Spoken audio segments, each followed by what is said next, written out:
So you ready to get a rare Mirage in one of the worst zones of the game? Too bad we're going there anyways. It's time for the big bridge. So what's up everybody, Jay here. And today I am I'm helping you capture the Iron Giant during Chapter 16, the big bridge. Now if you've already played this area and you just didn't get this guy, I apologize, but I'm sending you back. And for those of you that are getting ready to do this as part of the story, I feel your pain now, because the big bridge can be long, it can be annoying, and if it's for you like it was for me, I actually had an awesome bug that stopped me from getting the encounter to trigger the jump pads. So I walked around for 30 minutes before realizing I was going to need to reset the game twice. But here we go. Here are the steps you need to take to get the Iron Giant Mega Mirage. Now, no items needed here, and it's really hard to tell you what party to set up because there's no extra save points inside the big bridge, and you are going to be walking the whole thing, which, be prepared, it's not a short trip. So I would say bring the party you are most comfortable with. There are things that are weak to lightning here, a couple things that are weak to light. There are some things here that use lightning, and there's lots of things here that have counterattacks. The Kuza kits in particular. And not only all that, but the guys you're trying to kill, while you're supposed to actually go through 4 fights, if you don't time things like your jumps correctly, which I'll get to in a second, you can actually end up fighting a lot of these guys. So good luck, you'll need it. So hopefully you've picked out a party that works. I picked out a party that I was trying to level up, but still kind of have some extra damage with and a little bit of healing. A lot of guys here you are going to have to use some physical attacks against, so I was trying one of the little brother tars. I switched around a little bit here and there, so once again, take what you're comfortable with. So as you get to the start of the bridge, you're going to be walking forward a lot. The first 2 sections of the bridge do not have any of the encounters you need for this Mega Mirage. Sadly though, the second part of the bridge does have something I suggest you get. The second part has the Stealth Mirror Jewel. So to get that, you're going to be walking up the right hand side of the bridge. When you get to the top, go to the left and come all the way back down. And that's right, you got to walk all the way back down. When you get to the very end, there's going to be a treasure chest there. That is the Stealth Jewel. If you want, equip it right now. The Stealth Jewel does not guarantee you won't have any fights, but it definitely lessens the percentage of you having a random encounter. So after you get the jewel, head all the way back up to the top and head into the 3rd section. Now this is the area where you're going to need to start doing fights, and they're all going to be against Iron Giants. So after you use the jump pad on the left hand side, you'll reach the actual long stretch of the bridge. And right away, along the catwalk there, you will notice that there are 3 more jump pads.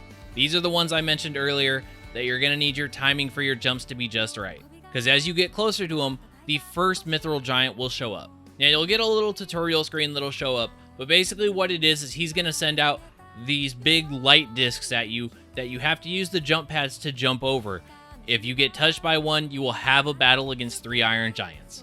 So just make your way over the 3 jump pads and over his little discs, walk up to him, and you'll start the fight. Now the Iron Giants have a lot of health, a lot of defense, and they can unstack you. But they do have a weakness to thunder. Past that, the fights aren't way too hard. The thing here is just about not having to do too many of them. So after you defeat the first Iron Giant, he'll turn into a big red ball of light and zoom off into the sky. From there, you need to go to the top of this bridge, so just keep walking forward. Now what you're going to have is these sets of jump pads on each side. Each side has its own Mythril Giant, and you're going to need to beat both of them. So just like the first one, don't get touched by his little disc of insta-fight, and then kill off the 2 giants. And just like the first one, when you kill off these 2, they'll turn into big red orbs of light and fly off into the sky. And it also doesn't matter what side you do first here, the walkways will both lead to the next section. So once you get to the next area, use the save point, and I'm sure you can already see there's another Iron Giant standing there. But you may also notice these 4 pillars that are around the area you're in. These are where those lights went. 4 pillars, 3 of them lit up. As you can probably take a guess now, you need to kill the 4th one to light up that 4th pillar. So just like before, walk right up to him. This is the only fight you have to do that's forced by the story. So this is why you may have missed it if you tried to skip the other guys. So just walk right up to him and kill him like you did the other 3. So after you defeat the 4th one and his light goes off and goes into the other pillar, you'll get a cutscene where the Iron Giant shows up. And for my sake, real quick, I hope I've called all the other guys Mythril Giants and not Iron Giants, because that'll confuse everybody. So the Iron Giant shows up on the platform to the left.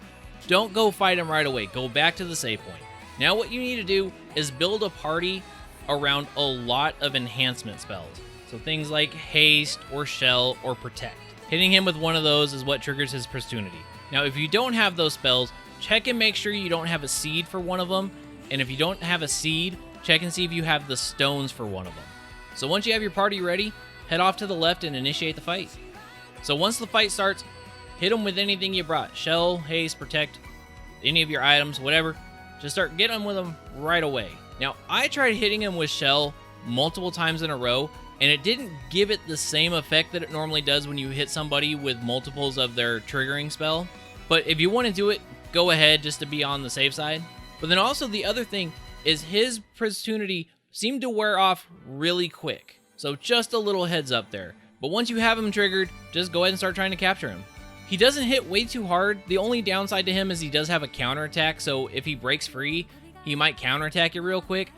But I don't even think I had to heal once during this. But there you go, the Iron Giant, another XL Mega Mirage for your party. And you get the Iron Giant memento, which lets you turn your actual Mythril Giant into the Iron Giant if you'd rather go that route. So thanks for watching, hopefully it helped out. If it did, leave a like, maybe even subscribe. I'm going to have more tips, more gameplay videos, anything else that tickles my fancy to put up here, I'm going to do it. Hopefully you enjoyed, hopefully you'll be around for more, but until then, I will see you in the next one. Later. Well, that ought to do it.